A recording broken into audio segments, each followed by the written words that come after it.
Hi there, and welcome to my YouTube channel. My name is Florentin, and this will be a three-part video which will take me about a week to complete. This needs a little bit of introduction. Back in the 1990s, when I was a guitar student at DePaul University, I was an undergraduate student at the time.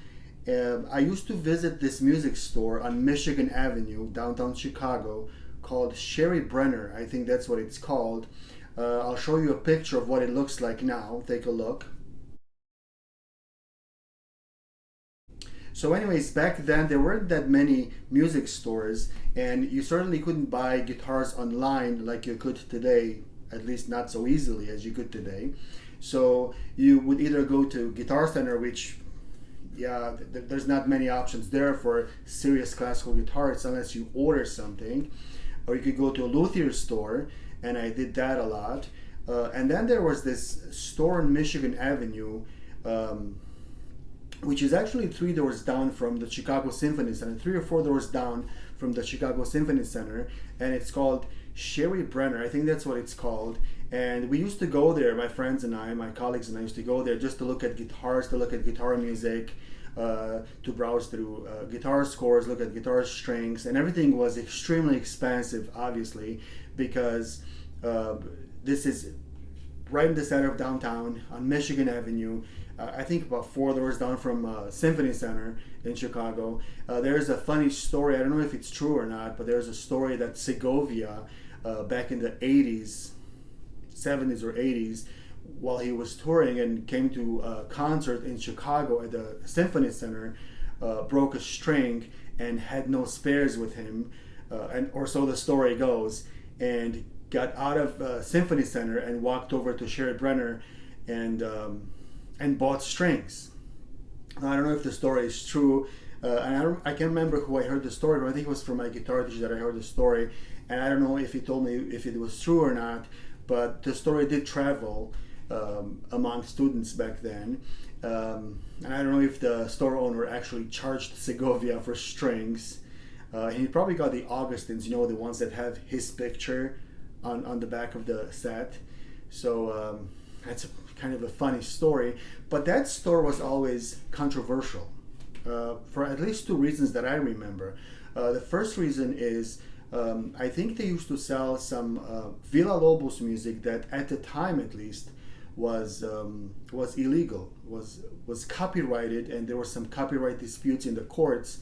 And I have that book now. This is, if you're a classical guitarist and you don't have this book, I highly recommend it.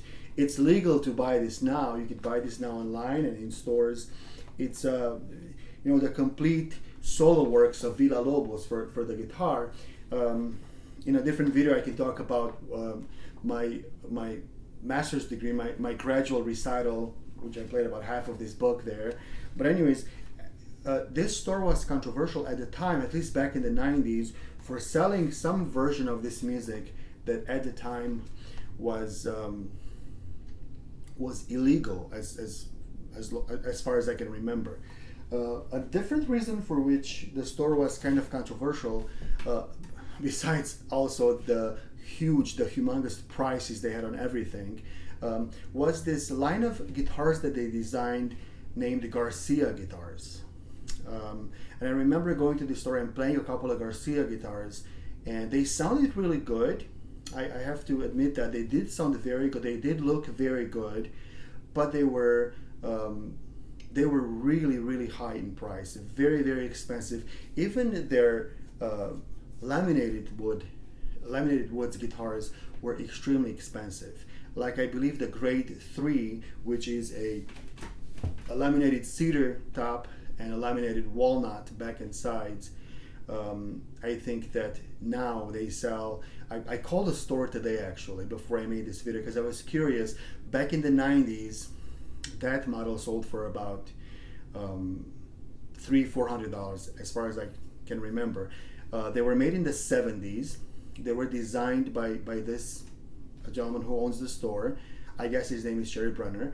And at first they were sold for $300-400, and I was curious to see what they sell for today. So I called the store today. It's Saturday. right before I started making this video, and I asked I think it was a store owner, but maybe it was just a store clerk or something. It's a small store though, so. And I asked them how much if they have that model in stock, and they said they do. And I said, how much? And he said $2,000. And I try to get him to explain to me and to justify the price, and he simply said, because you can't find these guitars anywhere. And we used to sell them for $300-400, but now they're very hard to find, and they keep up really well, and they're really good guitars, and they play well. And we sell them for $2,000, and we have one in stock, and you can come see it if you want. I did look online, and you could find these guitars, the Garcia guitars, and even the model that I was asking about, I think it's the Grade 3. And I think you could find them for $500-600 online, like at Guitar Center, used, Reverb.com, places like that. Now, why am I talking about this? Because a few days ago, I actually got one. I actually got a Garcia. I didn't buy it. It's not mine really, but I can keep it as long as I want. It came from an adult student who stopped playing, and they bought it back in the early 80s. I'm about to show it to you. That's why I'm talking about it. And they stopped lessons, and it's actually it needs some TLC. It needs some care.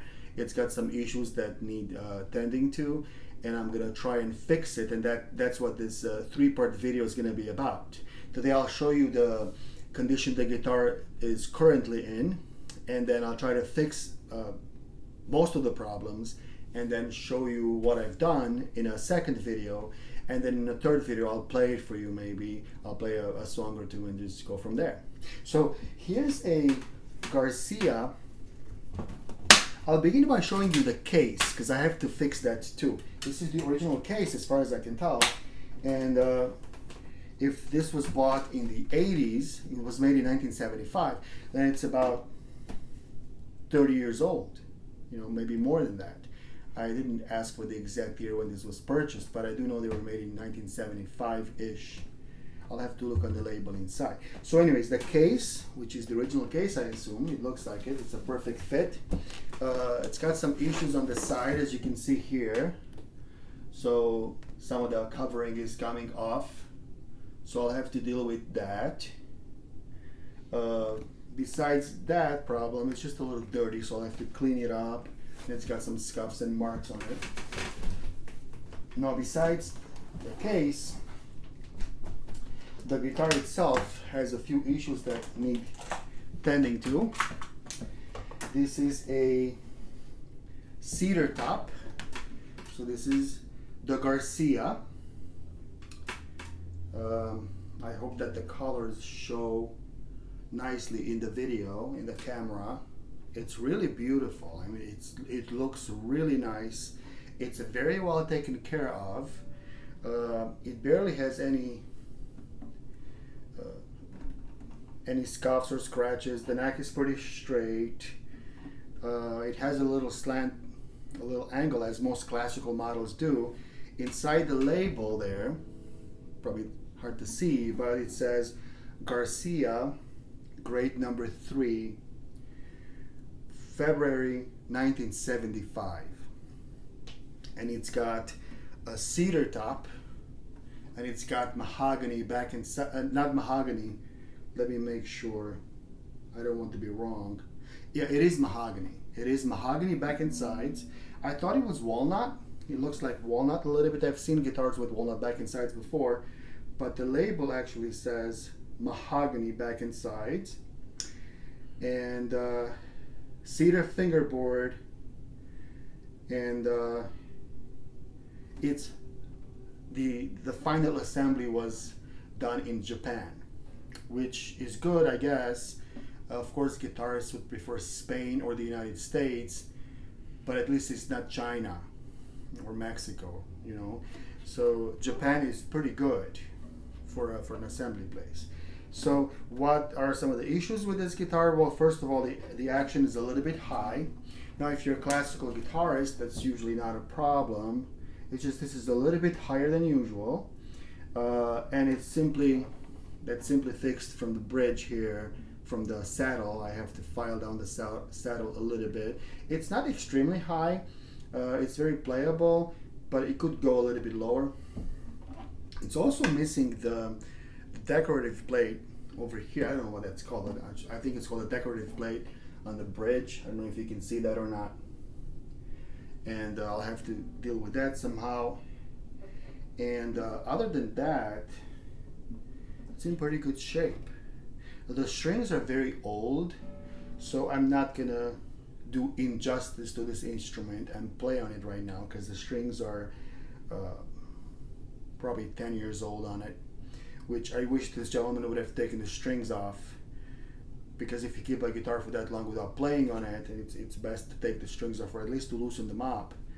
So speaking of, I should do that myself right now. I just got it and I forgot to loosen the strings up. While I'm doing this, the tuners look amazing. That sound is the sound of the string, not the tuner. So when you hear a squeaky sound like that, if it's in one of the bass strings, it's gonna be the string itself, because it's old. And as you stretch it or loosen it up, it makes that sound.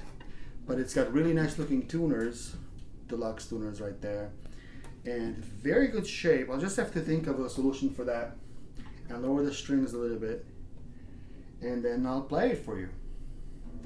So I'll stop here. Thank you for watching the video. If you have any questions or comments, please leave them in the comment section below. I'm really excited to try this out, to try to fix it and to try to make it playable, and I might even keep it or find some client for it that needs a decent guitar. This is a pretty decent guitar, so as far as I can tell so far. Now, I said that Sherry Brener was also controversial for selling this line of guitars. Why? Well, simply because they were overpriced, and they still are. And serious classical guitarists try to stay away from these guitars because you pay too much for too little. For example, if this guitar, he sells this today for $2,000, but now if you're a classical guitarist or an acoustic guitarist, you'll cringe at the following facts. Laminated top, not a solid top. Laminated back and sides. Okay, this is cedar and this is mahogany, but it's not solid anywhere except for the neck and the bridge, obviously. But the top and back and sides are all laminated, and to charge $2,000 for a laminated guitar it's nothing short of ridiculous, really. And even today, for somebody like that, for somebody to charge a price like that for a guitar like this, it's kind of, it's robbery, really, is what it is. So it still is controversial. I guess because of the location of the store, he almost needs to do that, I guess. But it's just somebody who wouldn't know any better might end up spending lots of money on a guitar that really is worth about a quarter that much. I guess since they designed this instrument themselves, the store did, and they have it built in Japan for them, they can basically charge whatever they want and get away with it. But anyways, I don't want this video to be too long. Thank you for watching. I'll give this a go and try to fix it and make it playable and make it good looking. And then I'll get back and show you what I did, also with the case. And then I'll make a third video at some point to play something on it so you get to hear it. Thanks for watching. Have a great day. If you're not subscribed to my channel, feel free to do so if you want. Click that bell so you don't miss my uploads. Have a wonderful day. Bye-bye now.